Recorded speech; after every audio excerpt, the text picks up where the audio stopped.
ഇതേ ചാനലിൽ വന്നിരുന്നിട്ടാണ് ഞാൻ ഒരു പ്രൊഡിക്ഷൻ ഒരു മാസം മുന്നേ നടത്തിയത്. അന്ന് ഞാൻ പറഞ്ഞു ട്രംപ് ജയിച്ചു കഴിഞ്ഞാൽ ഇന്ന പോലെ കുറെ കാര്യങ്ങൾ സംഭവിച്ചു കഴിഞ്ഞാൽ വലിയൊരു യുദ്ധത്തിലേക്ക്, ഒരു കെയോസിലേക്കാണ് നമ്മൾ നീങ്ങുന്നതെന്ന്. സത്യം പറഞ്ഞ ഒരു 5-6 മാസം പിടിക്കും ഇതൊക്കെ സംഭവിക്കാന്നാണ് ഞാൻ അന്ന് വിചാരിച്ചത്. ഇതിപ്പോ ഒരു മാസം കൂടെ ആയിട്ടില്ല ട്രംപ് വന്നിട്ട്, അതിന് മുന്നേ തന്നെ പുകിലാണ് മൊത്തം വേൾഡ് പൊളിറ്റിക്സിൽ തന്നെ. ഏറ്റവും പുതിയ ന്യൂസ് ഡൊണാൾഡ് ട്രംപും ഇലോൺ മസ്കും പറയുന്നത് ഈ യുക്രൈനും റഷ്യയും യുദ്ധം ഉണ്ടല്ലോ, ഉക്രൈൻകാരാണ് യുദ്ധം തുടങ്ങിയത്.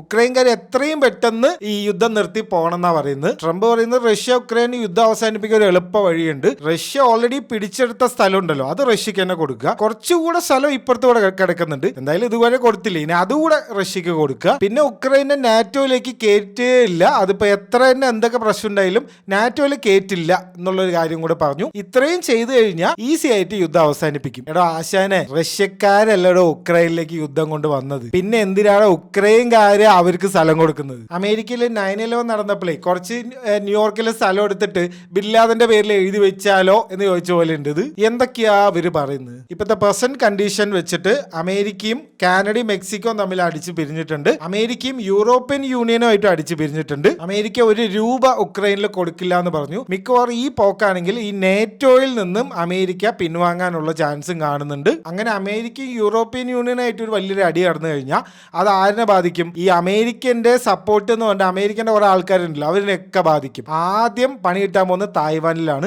ഇങ്ങനെ അമേരിക്കന്റെ കൂടെയുള്ളവരും സഹായിക്കുന്നില്ല എന്ന് കണ്ടു കഴിഞ്ഞാൽ ഉടനെ ചൈനക്കാർ തായ്വാനിലേക്ക് വരും. അത് ചിലപ്പോൾ ഈ ചിപ്പിന്റെ ആവശ്യം ഉണ്ടല്ലോ ഈ തായ്വാനിന്, അതുകൊണ്ട് ചിലപ്പോൾ അമേരിക്ക അതിന് എതിർത്താലും എതിർക്കും. ഇതൊക്കെ തന്നെയാണ് ഞാൻ അന്നും പറഞ്ഞത്. ഇതേ സംഭവമാണ് ഞാൻ എപ്പോഴും പറയുന്നത്. ഈ പോക്കാണെങ്കിൽ ഇതൊക്കെ സംഭവിക്കാനുള്ള ചാൻസ് ഉണ്ട്. ഇതൊക്കെ കണ്ടിട്ട് വേറെ സൈഡിൽ നിന്ന് ചിരിക്കുന്നത് വ്ളാഡിമിർ പുടിനാണ്. പുടിൻ വിചാരിച്ച പോലെ എല്ലാ കാര്യങ്ങളും നടക്കുന്നുണ്ട്. ഈ പുടിന്റെ എന്തോ ഏജൻസ് പോലെയാണ് ട്രംപും ഈ മസ്കൊക്കെ ഇപ്പൊ പെരുമാറുന്നത്. എന്ത് കണ്ടിട്ടാണെന്ന് ഒരു പിടിയില്ല.